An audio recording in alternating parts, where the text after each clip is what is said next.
this evening. This is the first community meeting, one of 3, that we will be co-hosting to discuss the opportunities at Lawrence Expressway and Benton. If you give me a moment, I will be sharing my screen.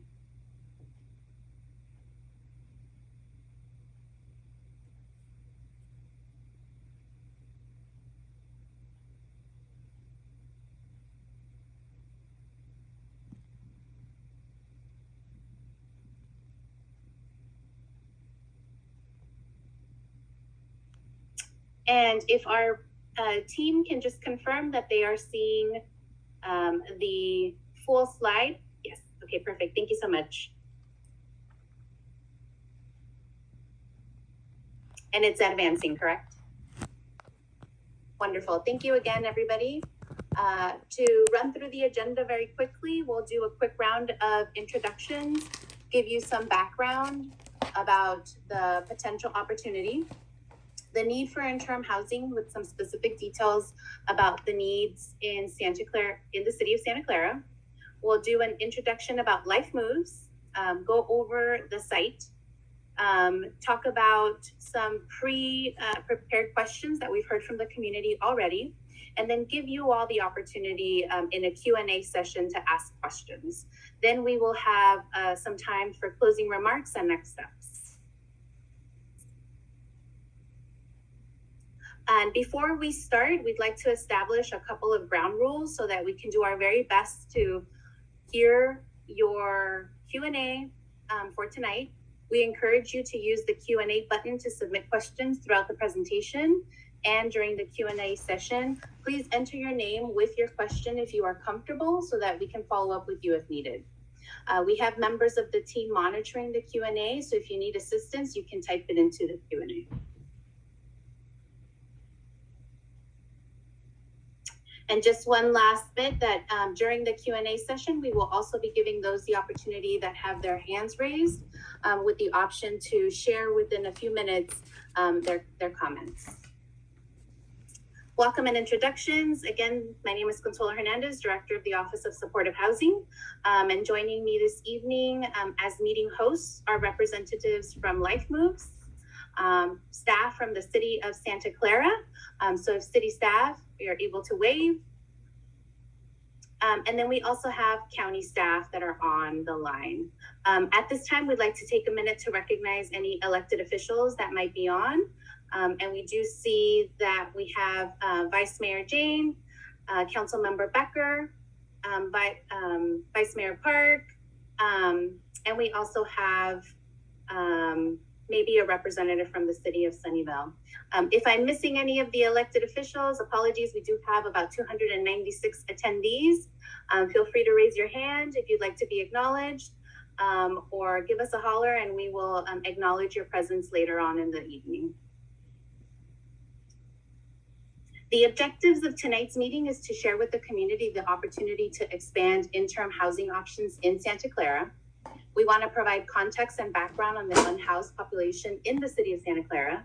And we also want to create a space to answer questions and listen to the community. To provide a bit of background from the city's perspective, I'd like to hand it over to Adam Marcus, the housing manager for the city of Santa Clara. Thanks, Consuelo. Good evening, everyone. Thanks for attending tonight. As some of you know, the City Council did host a study session back in 2021.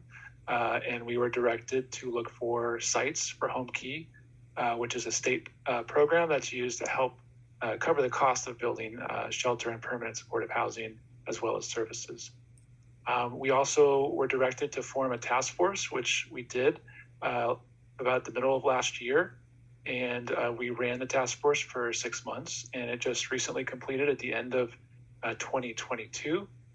And that task force report was summarized earlier this year in January at a study session, and there was definitely a clear conclusion that there was a need for interim housing in Santa Clara, that people have to leave the city in order to access that type of housing. We also heard from the Planning Commission late last year when they were reviewing the Civic Center Drive project that there was a desire or an interest in creating protocols such that neighbors and stakeholders that live in and around such projects are consulted and are kept in the loop, and that there's an integration of those developments into the community and such that they're good neighbors. So that was something that was suggested by the Planning Commission going forward. Next slide. As I mentioned at the task force, we had 6 meetings between April and October. We had 13 task force members, representatives from each of the city council districts. We also had representatives from different nonprofit and government partners, including the county's Office of Supportive Housing, to provide both perspectives of community as well as service providers. The meetings are still actually, they were filmed and recorded. They're still available on the city's website if you missed them. There's lots of great information there, and those were open to the public for attendance. Next slide. And here's a very quick summary of some of the high-level conclusions of some of the gaps and needs that were identified through that 6-month discussion, not just in the task force, but with people with lived experience, business owners, and other stakeholders. And of course, we're here tonight to talk about temporary housing and shelter, which is included here on the top row. Next slide. And with this, one of the challenges of building housing of any type, but especially affordable housing and interim housing, is finding a place to put it, finding land. And so with that, I'm going to hand this back to Consuelo, who can talk a little bit more about the site that we're looking at tonight. Thanks, Adam. Thanks for that background. We wanted to make sure that you all in attendance were aware that the County Board of Supervisors also issued a very similar, we refer to them as a board referral direction in the case of the city council in Santa Clara. But the board asked us to look at and identify county-owned parcels for interim housing. One of the biggest challenges that we have as a community for both housing, permanent housing and interim housing, is being able to afford properties in the open market.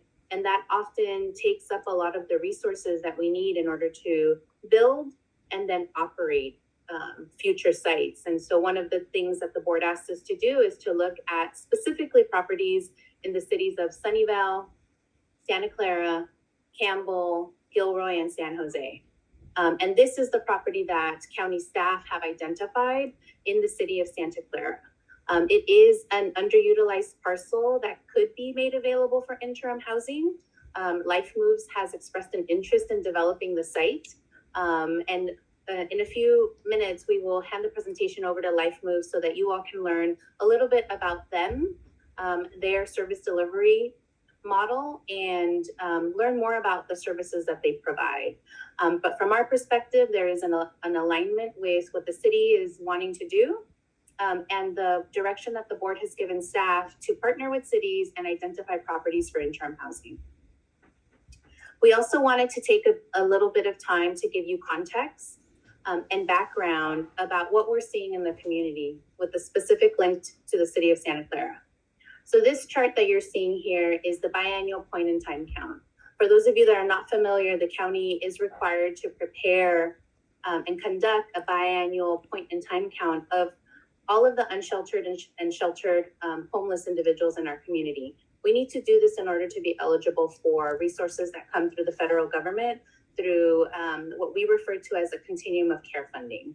So here we've highlighted the city of Santa Clara, but you can see that between 2019 and 2022, we saw a 3% growth in the number of people that are homeless countywide.